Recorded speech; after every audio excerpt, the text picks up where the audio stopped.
Hello everyone छात्रों, S institute के YouTube channel में आपका स्वागत है। आज हम फिर क्लास 10वीं का हिंदी तीसरा पाठ का क्वेश्चन आंसर आपके सामने लेकर आए हैं।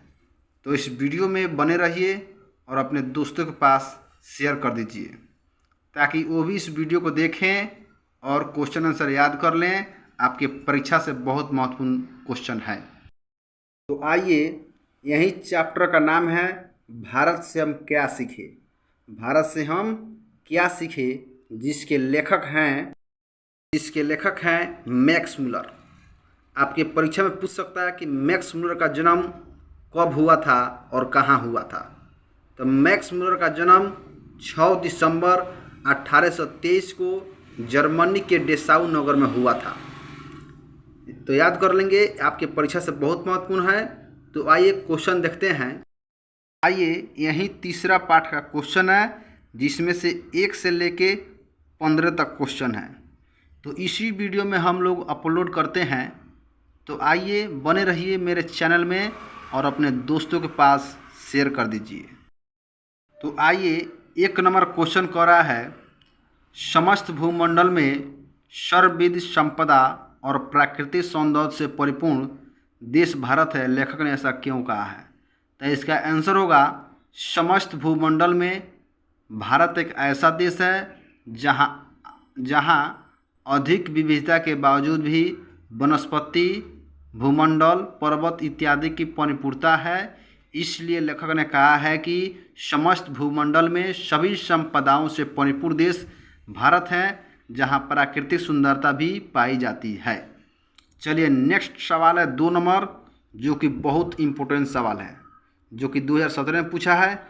तो आइए, क्वेश्चन है कि लेखक की दृष्टि में सच्चे भारत का दर्शन कहाँ हो सकता है और क्यों। तो इसका आंसर होगा, लेखक की दृष्टि में सच्चे भारत का दर्शन गांव में हो सकता है, क्योंकि भारत गांवों का देश है, जहां भारत की सांस्कृतिक सभ्यता पाई जाती है। अगर वीडियो आपको साफ नहीं दिखाई देता हो तो आप क्या कीजिएगा, वीडियो को क्वालिटी को बढ़ा लीजिएगा। तो आइए, नेक्स्ट सवाल है 3 नंबर, भारत को पहचान सकने वाली दृष्टि की आवश्यकता किनके लिए वांछनीय है और क्यों। तो इसका आंसर होगा, भारत को पहचान सकने वाली दृष्टि की आवश्यकता उन्हें जो भारत के बड़े बड़े शहरों में घूमकर आए हैं और नए मूल्यों का खोज करना चाहते हैं, अर्थात जिनकी रुचि प्राणी विज्ञान, पुरातत्व विज्ञान तथा वनस्पति विज्ञान इत्यादि क्षेत्रों में अभिरुचि रखते हैं। तो आइए, नेक्स्ट सवाल है 4 नंबर, लेखक ने किन विशेष क्षेत्रों में अभिरुचि रखने वाले के लिए भारत का प्रत्यक्ष ज्ञान आवश्यक बताया है। इसका आंसर होगा, लेखक ने पाठ क्षेत्र भूविज्ञान, जीव जंतु अध्ययन, निर्वंश विद्या, पुरातत्व विज्ञान, सिक्कों का अध्ययन, दैवत विज्ञान तथा नतिकथा के क्षेत्रों में अभिरुचि रखने वाले भारत को प्रत्यक्ष ज्ञान आवश्यक होता है।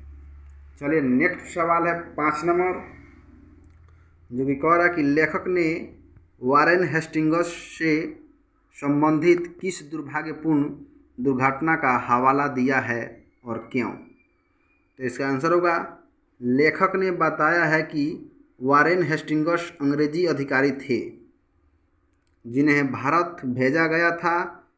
खुदाई करवाते समय उन्होंने 172 दारिश नामक सोने के सिक्के का एक घड़ा मिला, जिन्हें उन्हें ईस्ट इंडिया कंपनी को उपहार में भेजवा दिया, परंतु ईस्ट इंडिया कंपनी ने इसके महत्व को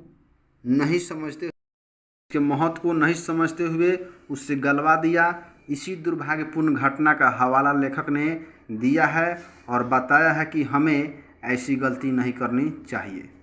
नेक्स्ट सवाल है 6 नंबर, लेखक ने नीति कथाओं के क्षेत्र में किस तरह भारतीय अवदान को रेखांकित किया है। तो इसका आंसर होगा, लेखक ने कहा है कि प्राचीन काल से नीति कथाएं पूर्व से पश्चिम की ओर जाती रही है। अधिकांश कथाएं बौद्ध धर्म से ली गई है, जो बौद्ध धर्म के माध्यम से ही पूर्व से पश्चिम की ओर पहुंचती है। चलिए नेक्स्ट सवाल है 7 नंबर। भारत के साथ यूरोप के व्यापारिक संबंध के प्राचीन प्रमाण लेखक ने क्या दिखाए हैं? तो इसका आंसर होगा, लेखक ने बताया है कि भारत सीरिया और फिलिस्तीन के मध्य प्राचीन काल में ही आवागमन के मार्ग का विकास हो चुका था। कुछ संस्कृत शब्दों के आधार पर हाथी दांत, बंदर, मोर, चंदन इत्यादि निर्यात किया जाता था तथा यह भी बताया है कि 10वीं 11वीं शताब्दी में भारत और यूरोप के व्यापारी जारी था। यह जानकारी शाहनामा के द्वारा मिलती है। चलिए नेक्स्ट सवाल है 8 नंबर। भारत की ग्राम पंचायतों को किस अर्थ में और किनके लिए लेखक ने महत्वपूर्ण बताया है? स्पष्ट करें। इसका आंसर होगा, भारत के ग्राम पंचायतों को नामांकित अधिकारियों के लिए सांस्कृतिक और सभ्यता के क्षेत्रों में महत्वपूर्ण बताया गया है। लेखक ने बताया है कि सच्चे भारत की दर्शन गांव में होता है। नेक्स्ट सवाल है 9 नंबर, जो कि बहुत क्वेश्चन भी आई है, 2014 में पूछा गया है। धर्मों की दृष्टि से भारत का क्या महत्व है? तो इसका आंसर होगा, भारत में लगभग 8 धर्म वर्तमान समय में पाए जाते हैं। जो विश्व के लगभग सभी धर्म का जन्म भारत में ही हुआ है। धर्मों की दृष्टि से भारत देवभूमि कहा जाता है। यहाँ सभी धर्म के लोग एक साथ मिलकर रहते हैं।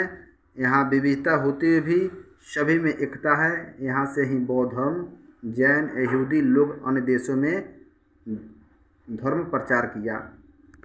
तो आइए नेक्स्ट सवाल है 10 नंबर, जो कि ये भी क्वेश्चन बहुत भी आई है, जो कि 2016 में पूछा गया है। भारत किस तरह अतीत और सुदूर भविष्य को जोड़ता है? स्पष्ट करें। तो इसका आंसर होगा कि भारत में प्राचीन काल से ही ज्ञान विज्ञान फल फूल रहा है और आने वाले समय में भी ज्ञान विज्ञान का क्षेत्र का विकास जारी रहेगा। अतः हम कह सकते हैं कि भारत अतीत और सुदूर भविष्य को जोड़ता है। नेक्स्ट सवाल 11 नंबर। मैक्स मुलर ने संस्कृत की कौन सी विशेषताएं और महत्व बतलाए हैं? तो इसका आंसर होगा, मैक्स मुलर ने बताया है कि संस्कृत विश्व की सबसे प्राचीन भाषा है, जिसके अंतर्गत हमारे सांस्कृतिक सभ्यता तथा जीवन यापन के बारे में दिया गया है। यह देवों का भाषा है, अर्थात संस्कृत में मान सम्मान तथा प्रतिष्ठा का सीख मिलती है। तो आइए नेक्स्ट सवाल है 12 नंबर। लेखक वास्तविक इतिहास किसे मानता है और क्यों? तो इसका आंसर होगा, लेखक वास्तविक इतिहास संस्कृत को मानता है क्योंकि उनसे बताया है कि संस्कृत हमारे प्राचीन से प्राचीन संस्कृति सभ्यता तथा मानव जीवन का इतिहास लिखा हुआ है। नेक्स्ट सवाल है 13 नंबर। संस्कृत और दूसरी भारतीय भाषाओं के अध्ययन से पाश्चात्य जगत को प्रमुख लाभ क्या क्या हुए? इसका आंसर होगा, संस्कृत और दूसरी भाषाओं के अध्ययन के पश्चात जगत को ज्ञान विज्ञान धर्म इत्यादि के बारे में जानकारी प्राप्त हुई तथा एक अच्छे सांस्कृतिक और सभ्यता को पालने को मिला था। नेक्स्ट सवाल है 14 नंबर। लेखक ने भारत के लिए नामांकित अधिकारियों को किसकी तरह सपने देखने के लिए प्रेरित किया है और क्यों? चलिए, तो इसका आंसर होगा, लेखक ने भारत के नामांकित अधिकारियों को विलियम जेम्स की तरह सपने देखने को कहा है, क्योंकि विलियम जेम्स भारत के सांस्कृतिक और सभ्यता के बारे में मुख्य रूप से जानते थे और इनका आदर करते थे और यह कहते थे कि भारत की महानता उसके प्राचीन संस्कृतियों में छुपा हुआ है। नेक्स्ट सवाल है 15 नंबर। लेखक ने नया सिकंदर किसे कहा गया है?